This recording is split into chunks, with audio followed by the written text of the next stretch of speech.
Hi, good evening, and welcome to the National Parents Union presents Speak Your Truth with yours truly, Vivett Dukes. How's everybody doing this evening? As always, I hope you're doing well, that you're managing to maintain a semblance of serenity and peace and self-care during the trying times in which we are living. This evening, I'm ready to just jump right in. I'm very pleased to have a guest tonight. If you notice, recently, the last few episodes of Speak Your Truth, we've really been tapping into our initial purpose of the formation of Speak Your Truth, which is really to bring attention to, awareness to the plight of families that are impacted by mass incarceration. The US incarcerates more people than any other nation in the United States. And over 60% of those, and that's on the low end, I'm being generous, of those incarcerated individuals are parents. And in the conversation in and around incarceration, very rarely does the plight of their families come into play. And so this evening, we have with us Sam. I have another affectionate name that I know him by, Mr. Smith. I'd like him to come on and talk to us about his unique role, not only as a parent during incarceration, but also now dealing with children who are otherwise impacted by other systems that separate them from their natural families. So if you could please join me in welcoming Mr. Samuel Smith. Welcome, Sammy. Hi. Good evening, Vivett. How are I'm doing well, brother. It's good to see you. you? Always good seeing you. Always. Always good seeing you. Your brother John will be joining us shortly. But Okay. yes, I wanted to have a time just to talk with you. First of all, welcome home. Thank Well, you very much. you've been away for a while, and I noticed that when men and women go off to war or other times when they're separated from their families, they come home to huge celebrations and parties and public gatherings.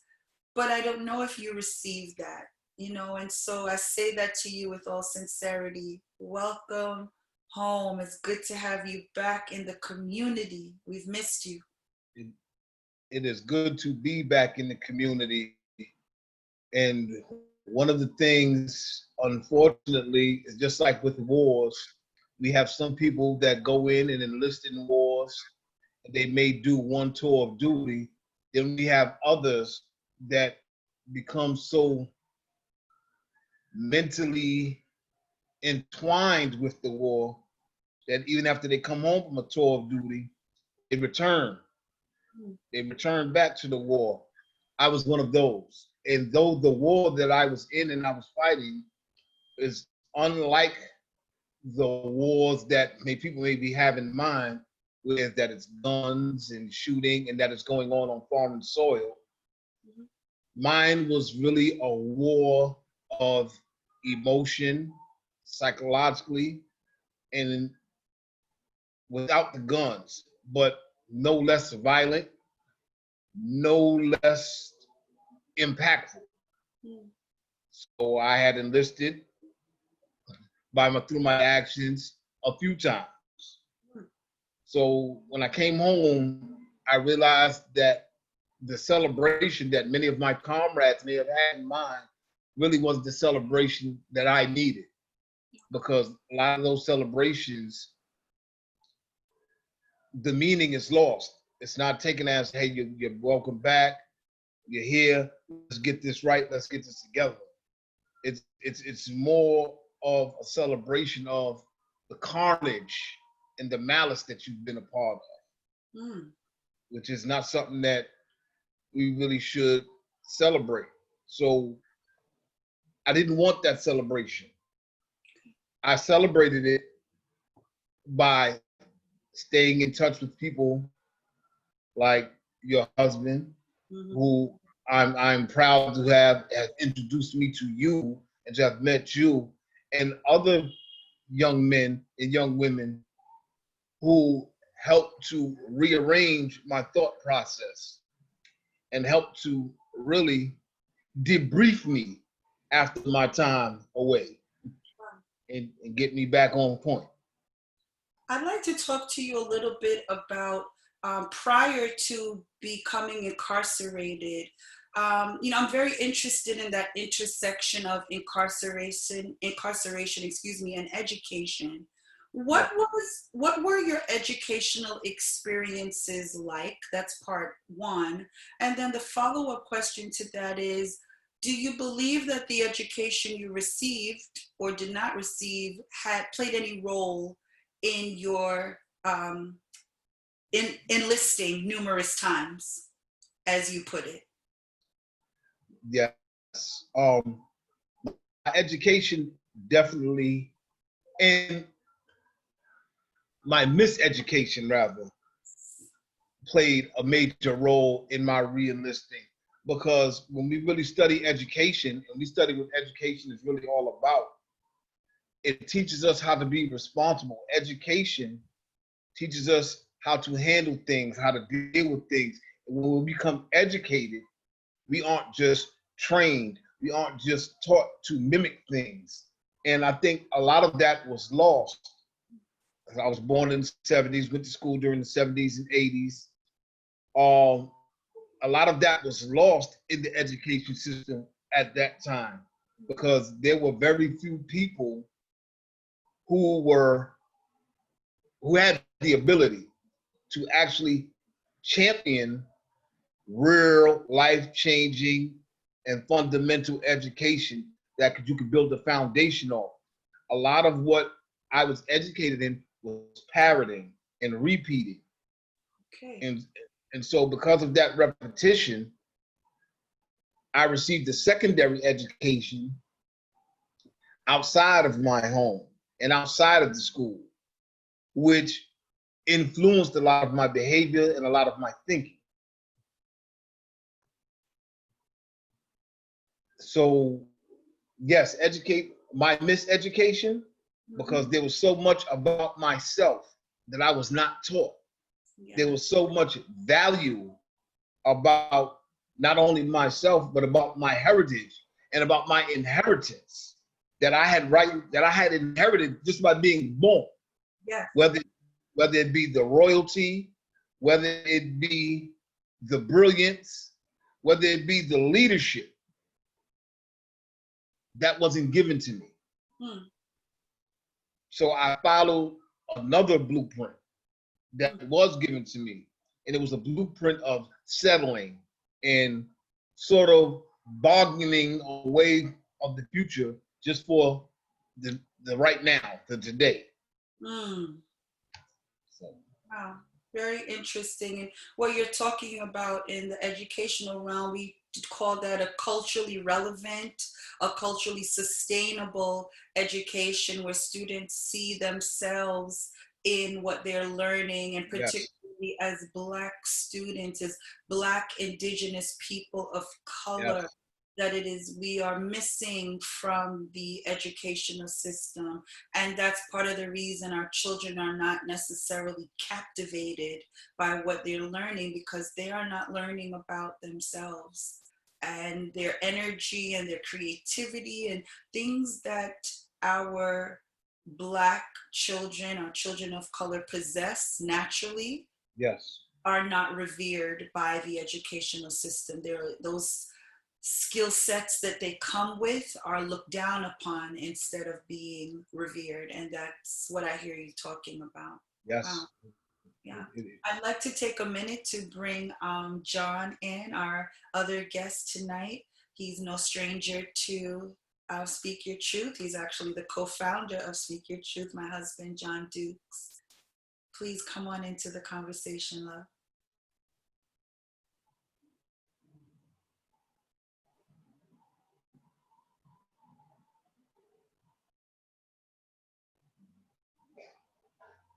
John, are you there? Well, we'll wait for him to come on in. Um, Okay. yeah. I wanted to also talk with you. One of the things that's interesting, I just found out about you tonight, is that you're actually not only a parent, but a grandparent. Yes. Oh, wow. Yes. I know that. Yes. Were you parenting your children, I would assume, while you were incarcerated? While I was away, I have two separate children's mothers. Okay. Um, One of the things that I attempted to do when my children were younger was to just remain in contact with them. I never lied to them or never let them think that I was somewhere that I wasn't. So I didn't. What I didn't do was give them the trivial, oh, well, dad's away in school, or your father's on vacation. No, this is where your father's at. Your father's behavior got him there. And I participated when I could. For a lot of the time, though, my participation was minimal. It was minimal, whether it be because of the separation due to the cost of phone calls or because letters took too long, or maybe it was because by the time a letter reached me or whatever else, we were on lockdown, or I was in the box, or in lockup, or something like that. So there are so many impediments to trying to do that and trying to sustain that it was hard. It was very difficult. I participated when I could, but there was a very noticeable absence. And that noticeable absence came about when I managed to have certain conversations with them, or I didn't manage to participate. Because while I could only participate in moments, the world was contributing to their education 24 hours a day, every day, without interruption. And how old were they when you first went away?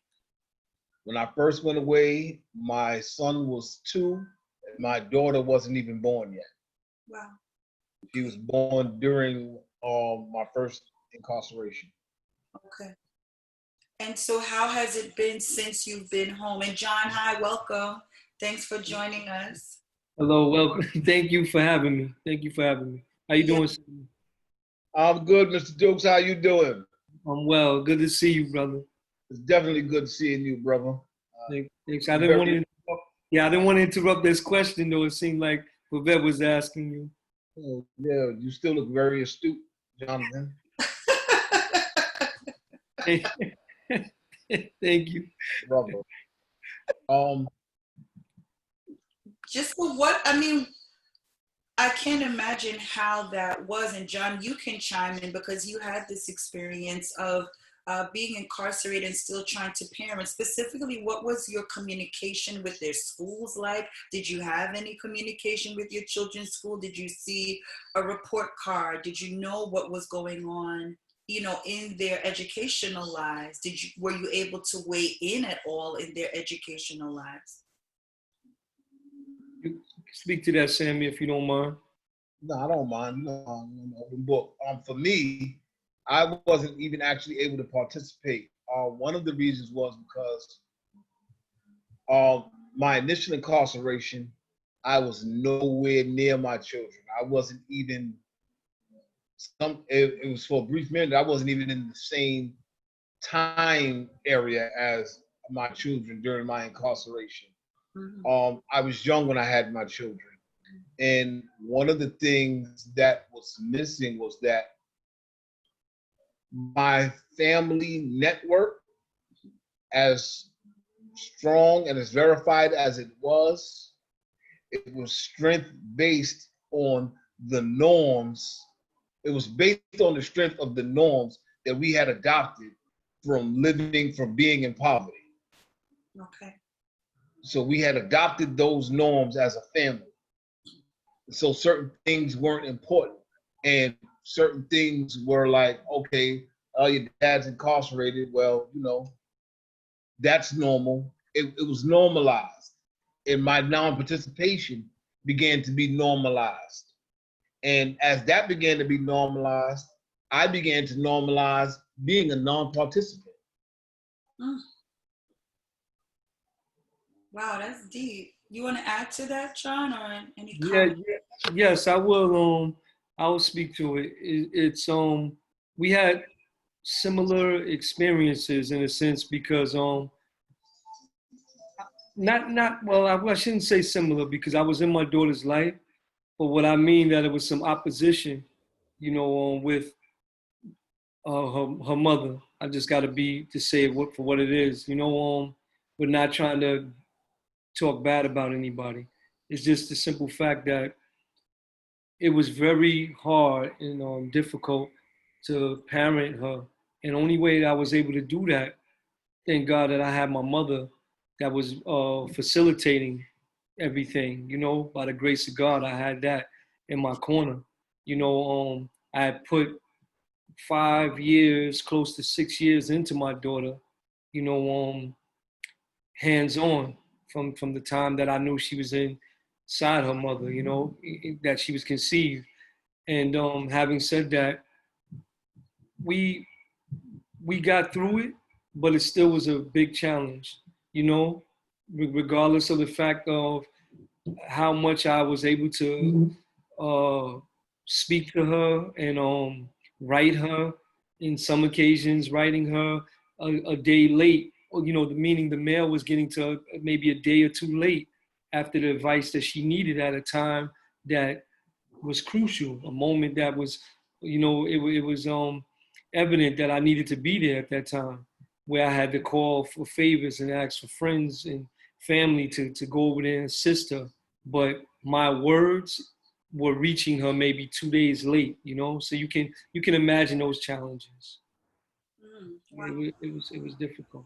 I think I so, and I ask these questions of you both because I think there is a lot of mystery surrounding parents who are like, how do you parent your child while you're incarcerated? The conversation very rarely even comes up unless it is brought up by advocates in that space or the children themselves who may, as they get older, feel comfortable speaking about it. Or as you said, Sammy, when it becomes normalized where like everyone's pops is locked up and a lot of people's dads are locked up in the neighborhood, so it doesn't take on the same impact as it does someone else who's coming from a community where that's not the norm.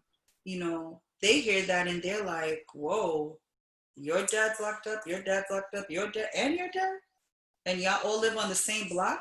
That's a lot. That's a heavy hit for a community to take and for those families to take, you know? And shout out to the grandparents that you brought up, John. The Yeah, grandparents are so important. They're very often unsung heroes when we talk about families and parents. Grandparents, all from what I've seen, they pick up the slack for not only their child who is incarcerated, but then they become they're more than grandparents to their grandchildren. It's a parental role in there as well, you know. but may I say something? Yeah, felt like I was in school for a minute, man. That's Often, what I bring, you know, that's my aura. yeah, it often happens in our household, Sammy. But shout out to the teachers. so so but what came to my mind over that was that even though there may be a block or a community that is suffering with it, it's so like I think people don't understand that my daughter she expressed very much to me that there were people that would come up to her, sometimes cousins and other relatives, which was few, but they were there, and they would say, "Oh, my dad is locked up," or and try to like relate and bond with her. And she was very standoffish about it, and was like, like she was like, I was not trying to connect with them. I didn't want to hear it. I didn't want to get involved with that because my relationship with you, Dad, was different. from what they were describing their relationship with their parents, and I didn't feel like I was able to connect with them, and I didn't want to. It was a burden that was placed upon her, that regardless of how many people that was in the neighborhood that were affected by it and was going through it, it was very personal. It was like prison is to people that it was like prison was to us, and to me, and well, to us, to Sammy and I. You can go in there and you're surrounded by many people and many faces, but you're very much alone. It's, if that describes it. Thank you for that. Mhm. So, Emmy, I'd like to shift gears a little bit, and John as well, and talk about the advocacy work that you are doing now, that you've been doing since you came home. So I know that I knew you working with the foster care, I believe, administration. Would you like to talk about that, or specifically, where are you now? Because you've always worked with kids. Those are some Yes. of our conversations. You're very much interested in the lives of children and advocating for children. So talk to us about the work that you're doing. Well, well, right now, the work that I'm doing right now is I work in a shelter Mm. for women that have their children that for whatever reason they become homeless. Before that, I worked in foster care. Um, One of the reasons that I'm not in foster care right now is because unfortunately I was working with an agency that is deemed a good agency, and they deem an agency good when an agency meets numbers, not by the service that it provides for the children or for the families, but by the numbers that the agency makes and meets.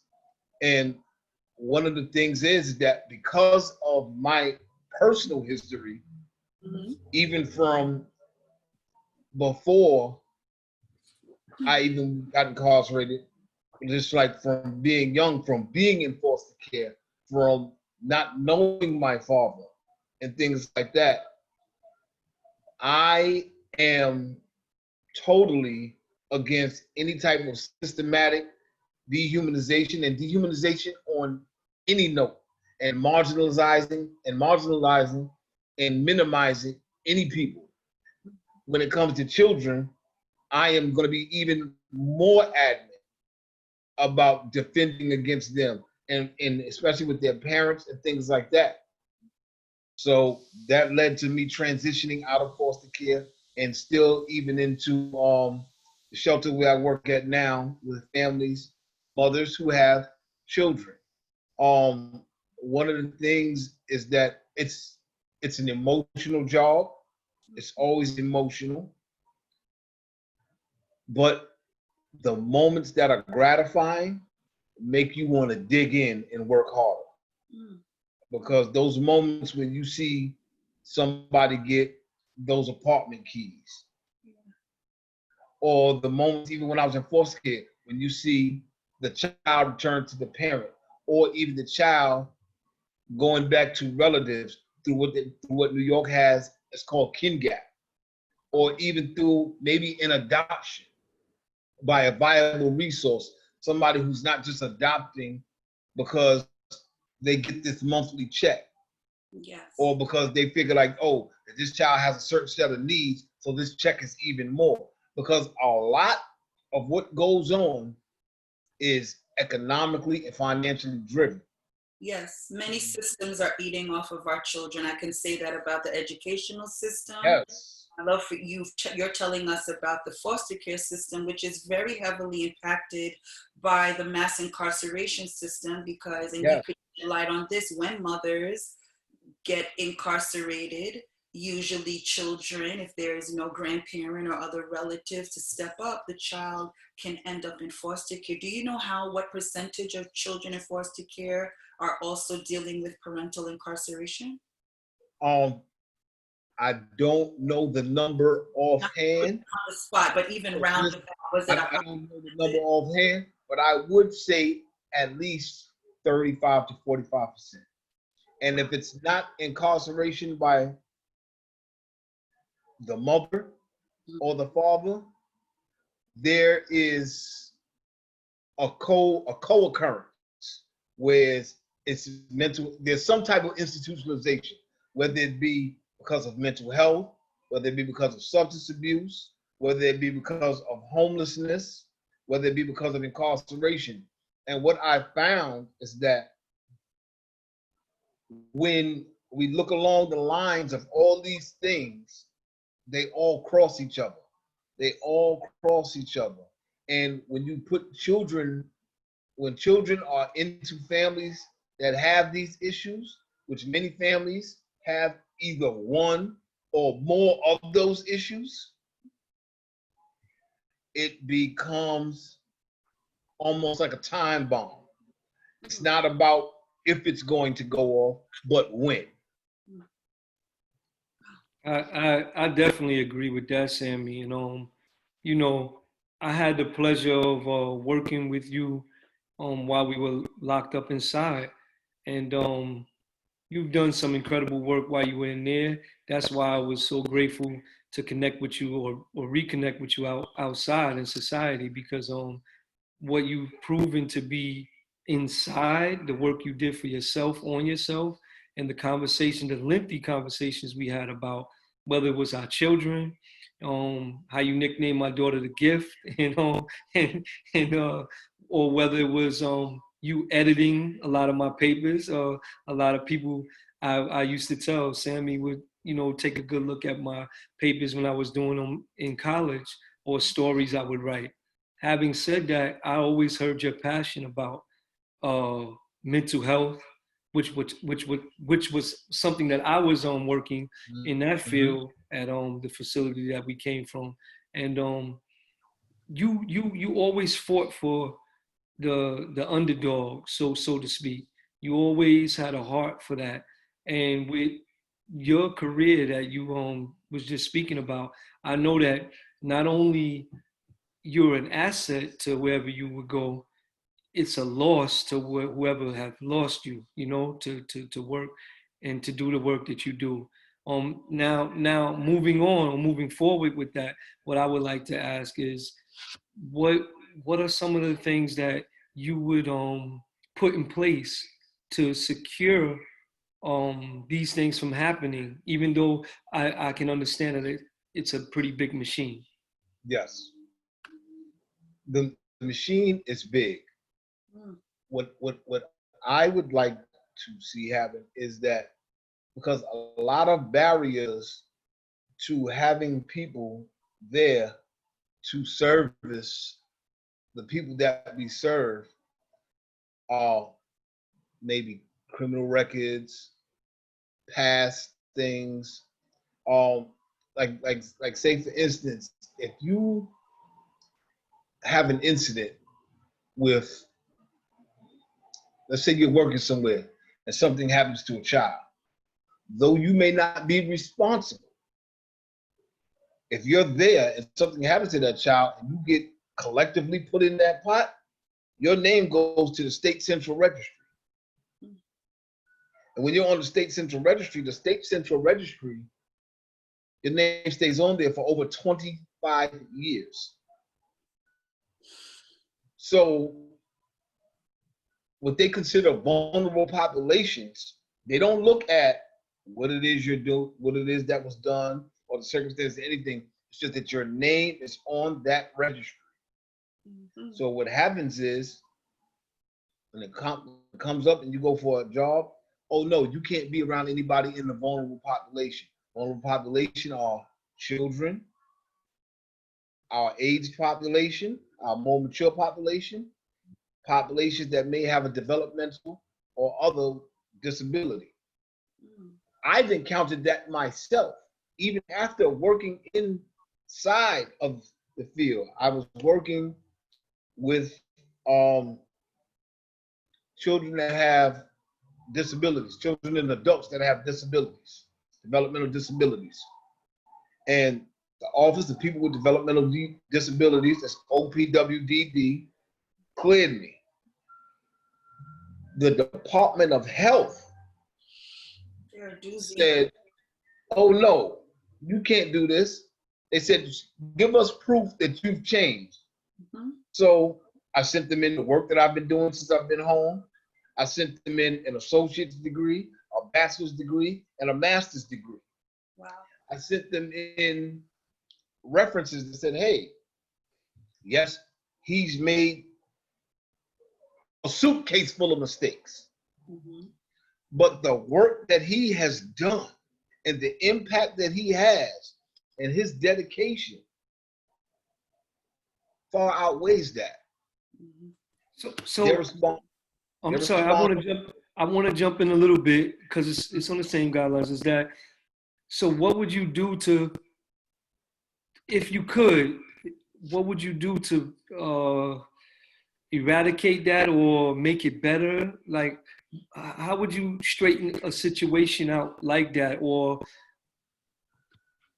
not just your case, how would you straighten that out overall is my question, I believe. One of the ways that I would want to straighten that out is for agencies like the Department of Health and other agencies that actually deny you or shoot you down, give you a response as to why. Explain it and give guidelines of what it is they're looking for. Because like I said, I provided all that stuff. And all I got back was, nah, no. And this is the You, problem that I have with this is that as a man, an adult, a parent, a human being living in this world who needs to provide for himself, who has taken all you've paid your debt to society, you served your time in prison, you were released from prison. While you were incarcerated, I heard you just say you earned an associate's degree, a bachelor's degree, and a master's degree. You have experience the field, and yet still something you did X amount of years ago is still coming into play. I've seen it happen with you, John. Now you're telling me, Sammy, and there are just so many stories like that. I think if we really want people to be, and I'm going to talk about you as a parent, to be involved in your child's life, involved in your family, involved in your community as a viable member, it requires money. We like yeah, to, money is not important. Yeah, it has its place. So these are some of the issues that as I hear you both talking, it's like, how does this make any sense? Even for parents who are, say, trying to get their child back, if they've entered into a foster care system or they've been in a shelter, how can they do that if they're coming up against so many obstacles? they, that's one of the biggest conundrums that exists.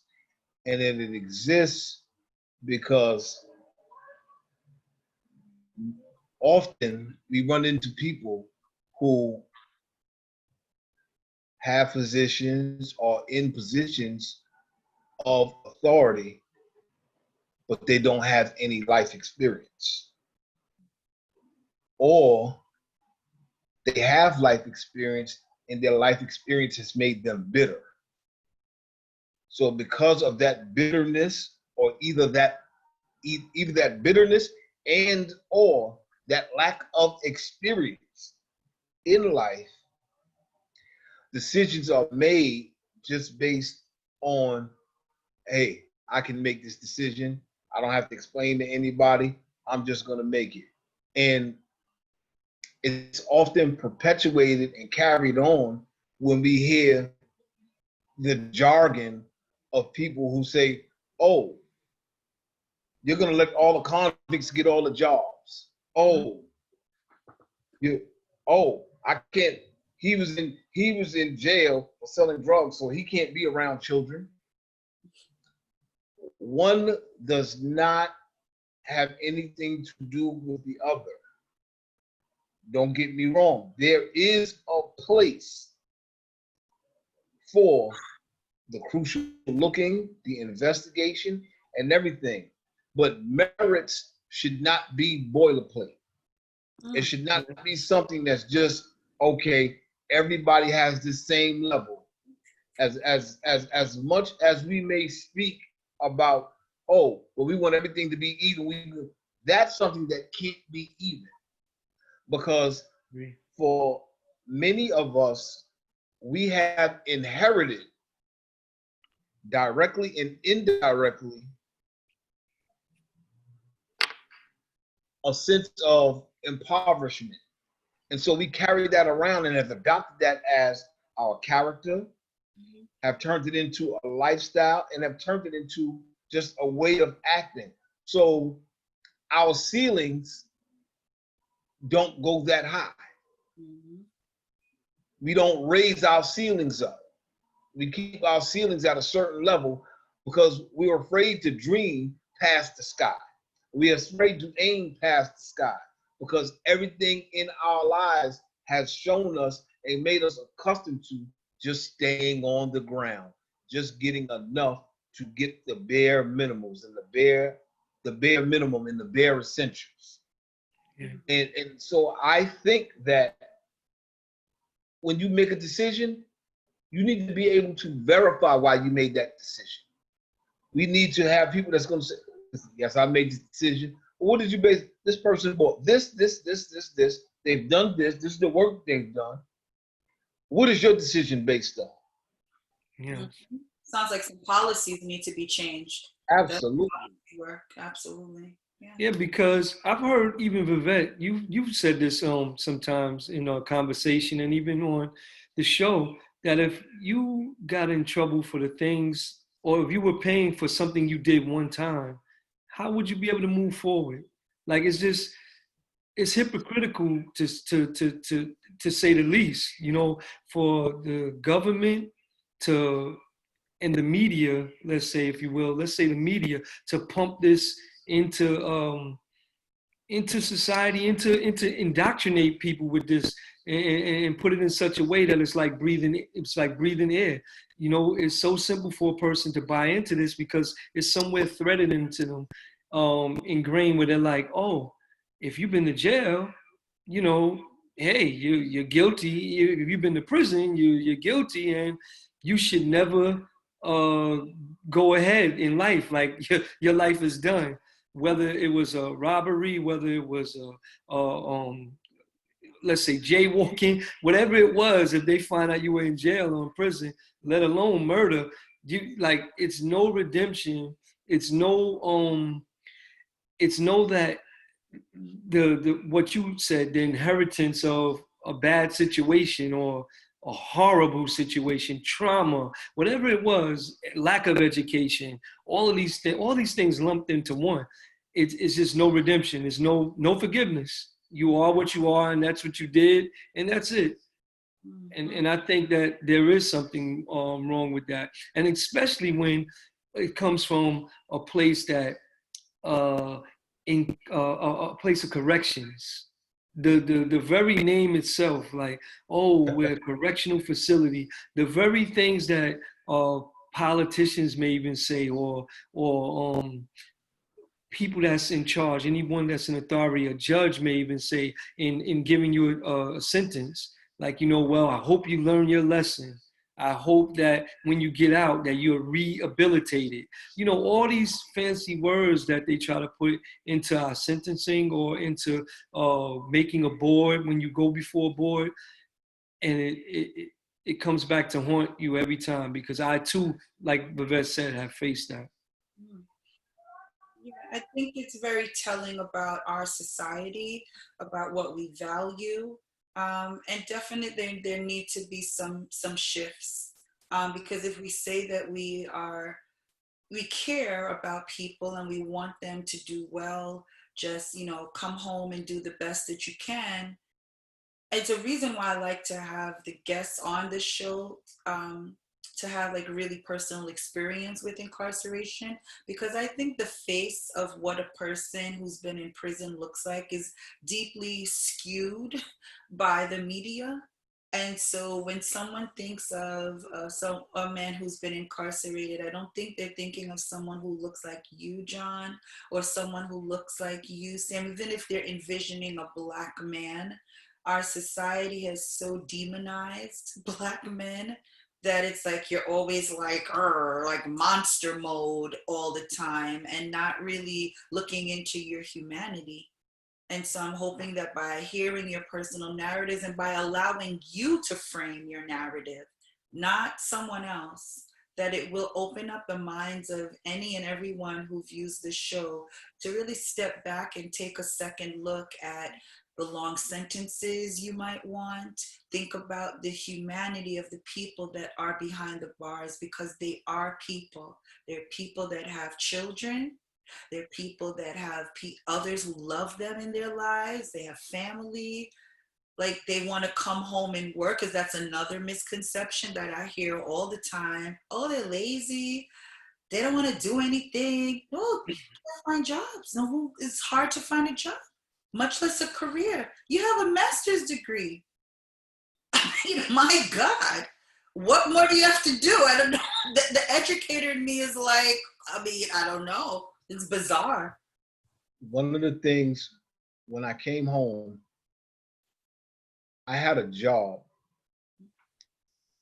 where I made $500 a month. A month? You can't do anything with it. Where were you living? Kentucky? I was Can't live in I, New York with that. I don't know if you're in Kentucky, but I get it though. I was actually living at the job, so the pay they took out for my rent, and I was left with $500 monthly. We only got paid once a month.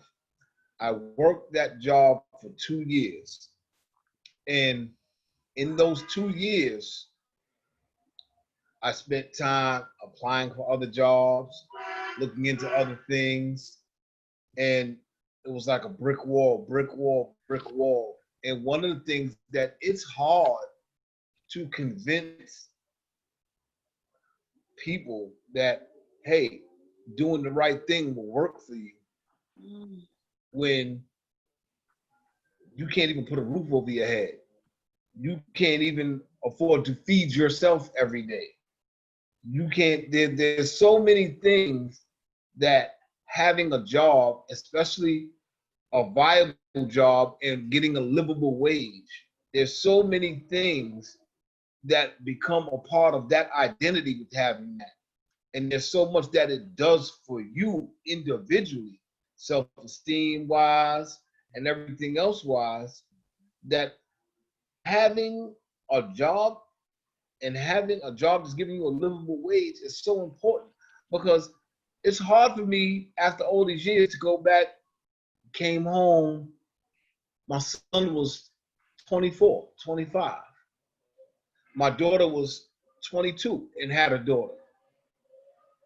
So now I'm trying to tell my son and talk to my son and talk to my daughter. My daughter doesn't have time to talk to me because she has to find a way to make a living for her and her daughter now. My son is like, Dad, man, I hear what you're saying, but I just have to give you $20 so you can get back and forth to work. Wow. Wow. So it becomes a uphill battle, and the hill is so steep that you're climbing up to try to say, hey, I want to be an example. We expect our examples, and it's a bias that we have because we expect our examples to look a certain way. Yes. We expect them to dress a certain way. We expect them to exhibit a certain character. So when we don't see that, it's hard for me to trust in that example. Yes. It's just like, and I can correlate that right now with things like the presidency. The way that you act and the way that you display yourself, regardless of the position that you're in, nobody has faith in you. Yeah. Sure. Regardless of what your title is, people have an example and an image in their mind of what these things, what a leader should look like, what a leader should be, how a leader should be advocating, how a leader should be talking, how a leader should be dressing, and everything else. That oftentimes, even though we may ask for different things, hey, not the messenger, listen to the message. Yes. Many times it is the messenger that people are focused on. Yeah. Yep. It's true. And it's just part of the society that we live in. I mean, we could relate to that so many times. I'm not saying Vivett can't, but in speaking about our experience, uh, Yes. Vivett, Sammy and I, we've went over this time and time again on the inside, where officers that look just like you and I, they may, just because they're an officer or because they're what they would consider a civilian, um, would just bypass some people that like Sammy. I want to speak about particularly his brilliance, and you know you overlook a man that can really help you out, and then you know and look down on him. But the point remains is that these things definitely have to change, because uh that's the same view or perspective they have towards me, Samuel, or any one of us. It could be a woman that's coming home from a place like a prison or a jail or a detained center. Somebody in that station of their life, they would view them as not knowing anything, or not having desires, not having goals, not having dreams, not having education, or not being a family person or family oriented, and it's so far from the truth.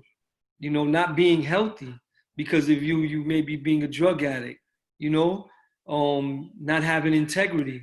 When I've seen many men that I've been around help officers that were not functioning up to the level that they were expected to be, not having integrity to the suit that they were wearing. It was just a suit. It was just some type of form of a costume. If they weren't living up to that, they weren't honoring that badge, the very badge that they were wearing. I've saw people find keys that officers may have dropped, and be like, hey, you dropped something over there, like something that may seem simple, but is a big deal in a situation like that. So Integrity of the person, which is really what DOH and everyone else who denies you when you go for positions are saying. Yes.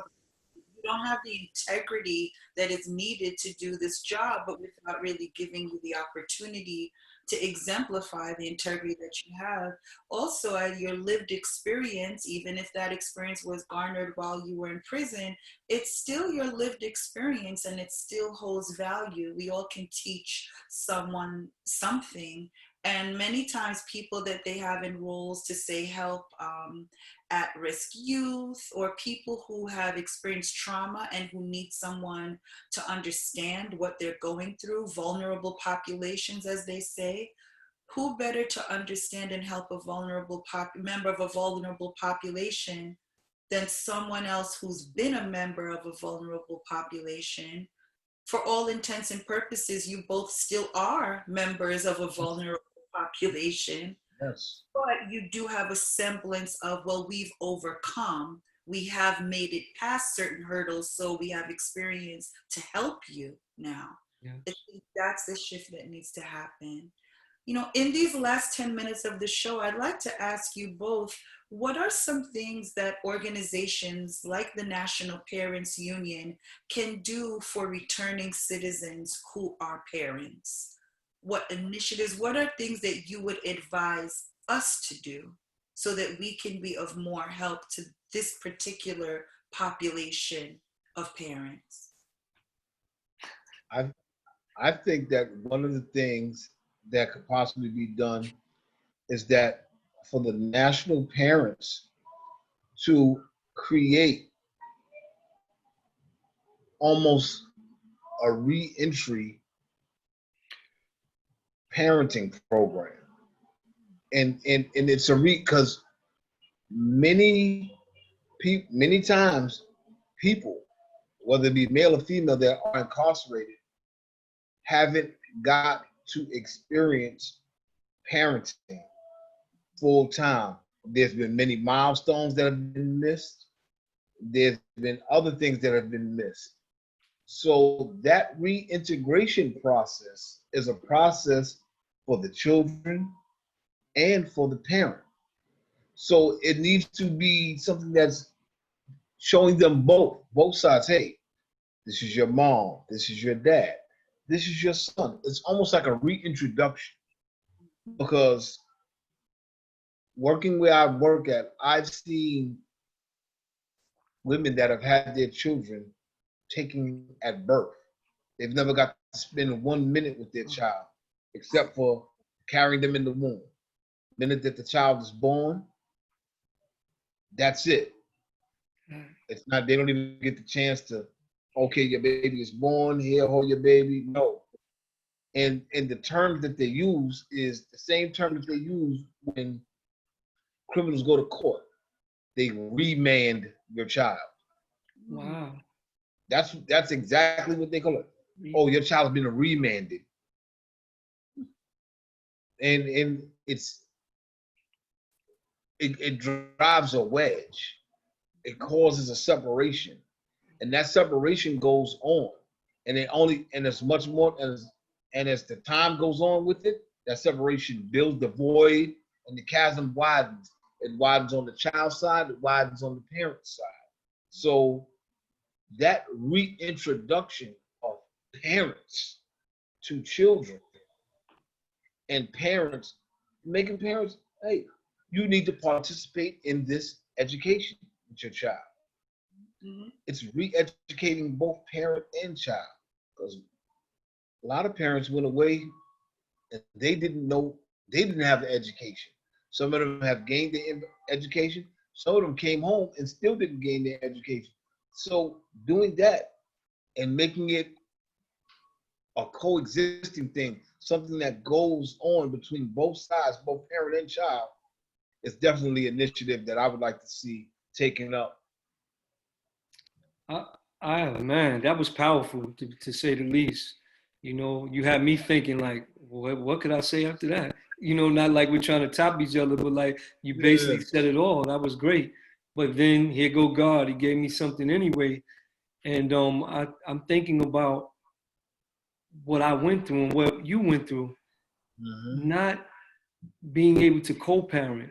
So what I would like to see in the future is that National Parents Union to somehow come up with something that forces people, not forces, but definitely suggests people that they need to co-parent. Because I think it's too much out there in the media, being that this is a social media platform, there's too many people out in the media nowadays thinking about, oh, I don't need I don't need the person that helped create this child or these children. I can do it by myself. I'm fine. And some people are intentionally having children that saying, hey, I had a child because I want to have a child, but I don't want to necessarily be with the other parent. And I'm going to parent it myself and do all the things myself because it's just like a selfish desire. It's not considering the child. So I think that is a big thing that needs to be spoken about. It needs to be, because it has to be combated verbally and suggestively as the media has pumped it out there in society to say like it's cool to just be like, oh, I'm strong, I can do this myself. Yes, there have been parents that had to do these things by themselves, but is a child or children, are they supposed to be raised with just one parent? No, you need both parents. And I think that's something that has to be really looked into and not only taken seriously, it has to change. I need my daughter's mother to raise my daughter. I know that regardless of what odds, I need her to raise it because one parent can't. I'm so grateful that I have my wife that I can bounce things off of, but we need each other to raise our children, you know, and that's what I would say. We thank you for that. And I don't ask that just to nonchalantly, I'm asking to get critical feedback from people who know, who have the lived experience, so that stakeholders in the National Parents Union can hear this and we can work towards making effort. Because I don't believe that you went through what you went through for nothing. I don't believe that's true for any of us. We go through what we go through, not only for ourselves, but to help other people. And children are rendered incapable of helping themselves. They are the most vulnerable population ever. And so it's up to us, the adults in their lives, to advocate for them and to make the world better for them. So I thank both of you, as always, for your transparency. Sammy, I met you inside at the Choices program, doing great. Yes. I have so many books because of you. You actually have donated books to my classroom library. I don't know if you remember that day. I have the Success for Teens books. I Yes. The New Jim Crow, several books, and you've been instrumental in getting those in the hands of tens of young people who have come through my doors over the past few years. So I thank you for that, because literacy is a huge warrior against much of what we've spoken about tonight. So I thank you both for your time. You look like you want to say something, Sammy. Go ahead. I want to thank you both for having me and just even considering me to be on your show, to be here, to be participating in this conversation. It's it's an honor. It's an honor. Um, Thank you, Dan. you know, can I say it one time, John John? Yes, sir. John John everywhere. Inside public now. That's my brother right there. That's my brother. Likewise, brother. I love you, Sammy, and I really appreciate your input, your love, your commitment, your sacrifice, your integrity. Man, I can go on and on about you, Sammy, because I've had some real great moments with you in a horrible place, and you are a great listener, a great resource for information or references. Um, you're a great man, and I appreciate you, and I admire you, and I was grateful to have met you and to continue our friendship and our brotherhood. Yes. Welcome home to both of you. And with Thank that, thank you. Thank you all for tuning in tonight to the National Parents Union presents Speak Your Truth with yours truly, Vivett Dukes. I thank my guest tonight, Mr. Samuel Smith, and my husband, Mr. John Dukes. We will see you all again on Monday, 7:30 p.m. Eastern Time. But until then, be well and have a good night. Good night. Good night. Good night. Thank you, Sam. Thank you.